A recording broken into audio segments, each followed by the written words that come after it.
اعوذ باللہ من الشیطان الرجیم بسم اللہ الرحمن الرحیم۔ امید ہے کہ آپ سب خیریت سے ہوں گے۔ آج ہم فضائل علی ابن ابی طالب علیہ السلام کا ایک واقعہ آپ کی خدمت میں پیش کرتے ہیں۔ عبداللہ ابن عباس رسول خدا کے چچازاد بھائی تھے اور اسی طرح مولا کائنات علی ابن ابی طالب کے بھی چچازاد بھائی تھے۔ روایتیں کہتی ہیں کہ ابن عباس مدینہ میں رہتے تھے اور وہاں پر درس تفسیر قرآن دیا کرتے تھے۔ جب معاویہ کی خلافت آئی تو معاویہ کے جاسوسوں نے کہا کہ اے معاویہ ابن ابی سفیان، کیا آپ جانتے ہیں کہ ابن عباس مدینہ میں درس تفسیر قرآن دیتے ہیں اور لوگ ان سے بیٹھ کر قرآن سیکھتے ہیں؟ معاویہ نے کہا کہ ابن عباس درس نہیں دیں گے تو کون دے گا؟ وہ سب سے زیادہ رسول خدا کے ساتھ رہے ہیں اور قرآن کی تفسیر کرنے والے ہیں، لہٰذا انہیں قرآن کی تفسیر کرنے دو، وہ بنی ہاشم میں سے ہیں۔ جاسوسوں نے کہا کہ اے امیر شام، ابن عباس صرف قرآن بیان نہیں کرتے بلکہ وہ علی کو بیان کرتے ہیں۔ معاویہ جب مدینہ آیا اور وہ ابن عباس کے درس میں شامل ہو گیا، وہیں پر آ کر بیٹھ گیا جہاں تمام لوگ درس سن رہے تھے۔ درس ختم ہوا، اس نے درس میں سنا کہ قرآن کی ہر وہ آیت جسے سبق دیا جاتا ہے اس کے لیے نمونہ عمل امام علی کو بیان کرتا تھا، اور جب عذاب کی بات آتی ہے تو کہتے تھے کہ اگر دوسرے علی ہو تو یہ عذاب آئے گا۔ پورا درس ختم ہوا، سب لوگ جانے لگے۔ معاویہ ابن ابو سفیان عبداللہ ابن عباس کے پاس گیا اور کہا، اے ابن عباس، لوگوں کو قرآن بتاؤ، قرآن سکھاؤ، کیوں علی کا ذکر کرتے ہو؟ لوگوں کو ہدایت دو، اچھی اچھی باتیں بتاؤ۔ ابن عباس نے کہا، اگر ہدایت کی بات کرتے ہو تو اللہ قرآن میں کہتا ہے، انما انت منذر ولکل قوم ہاد، اے محمد، ہم نے آپ کو ڈرانے والا بنا کر بھیجا اور ہر قوم کے لیے ایک ہادی ہے۔ بتا اے معاویہ، یہ آیت کس کے لیے ہے؟ معاویہ نے کہا، مجھے یاد ہے جب یہ آیت نازل ہوئی تھی تو لوگوں نے کہا، یا رسول اللہ، ہر قوم کے لیے ہادی کون ہوگا؟ تو رسول اللہ نے فرمایا، وہ آل علی میں سے ہوگا۔ معاویہ نے کہا، اس آیت کو چھوڑ دو، لوگوں کو طہارت اور پاکیزگی کے بارے میں بتاؤ۔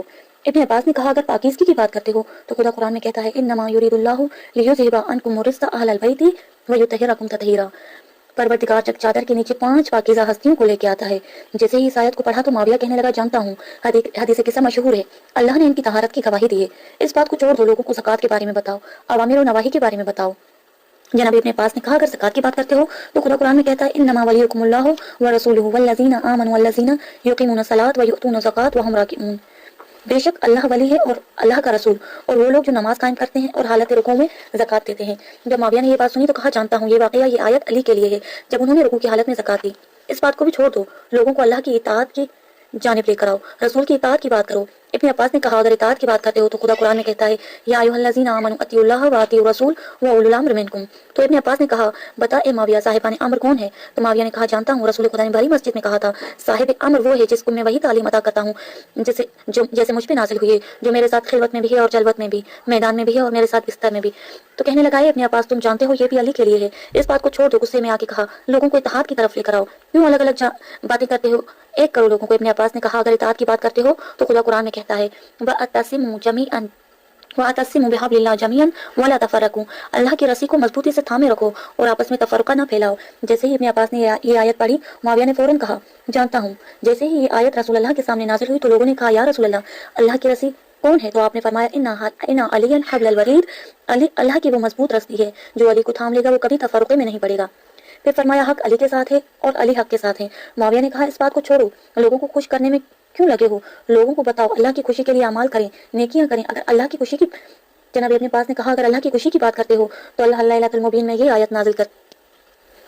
اللہ قرآن میں فرماتا ہے، وَمِنَ النَّاسِ مَن يَشْرِي نَفْسَهُ ابْتِغَاءَ مَرْضَاتِ اللَّهِ وَاللَّهُ رَءُوفٌ بِالْعِبَادِ۔ جب اس آیت کی تلاوت کی تو معاویہ کہنے لگا، جانتا ہوں، لیلۃ المبین جب علی رسول کے بستر پر موت کے انتظار میں سو گئے تھے تو اللہ نے کہا، اگر میری مرضی کسی نے خریدی ہے تو وہ علی ابن ابی طالب ہیں۔ کہا، اگر اللہ کی مرضی بھی علی کے گرد گھومتی ہے تو اس کو بھی چھوڑ دو، تم لوگوں کو علم کی رغبت تو وہ علم حاصل کریں۔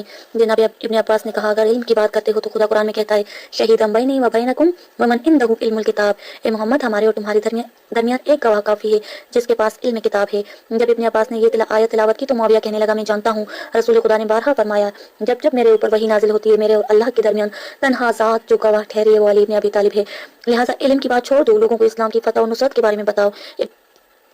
ابن عباس نے کہا، اگر اسلام کی فتح اور نصرت کی بات کرتے ہو تو خدا قرآن میں کہتا ہے، فَقُلْ تَعَالَوْا نَدْعُو أَبْنَاءَنَا وَأَبْنَاءَكُمْ وَنِسَاءَنَا وَنِسَاءَكُمْ وَأَنفُسَنَا وَأَنفُسَكُمْ ثُمَّ نَبْتَهِلْ۔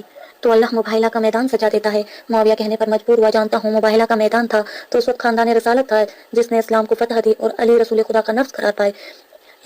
ابن عباس سے کہنے لگا، اس کو چھوڑ دو، دین کی بات کرو، تبلیغ کی بات کرو۔ ابن عباس نے کہا، دین کی تبلیغ کی بات کرتے ہو تو خدا قرآن میں کہتا ہے، یا ایھا الرسول بلغ ما انزل الیک من ربک وان لم تفعل فما بلغت رسالتہ واللہ یعصمک من الناس ان اللہ لا یہدی القوم الکافرین۔ جب اس آیت کی تلاوت کی تو معاویہ نے کہا مجھے لگتا ہے قرآن کا کوئی ایسا موضوع نہیں جہاں ذکر علی نہ ہو، لہٰذا عذاب کی بات کرو، لوگوں کو ڈراؤ، جب تم ڈراؤ گے تو علی کی فضیلت کچھ دیر کے لیے سائڈ پر ہو جائے گی۔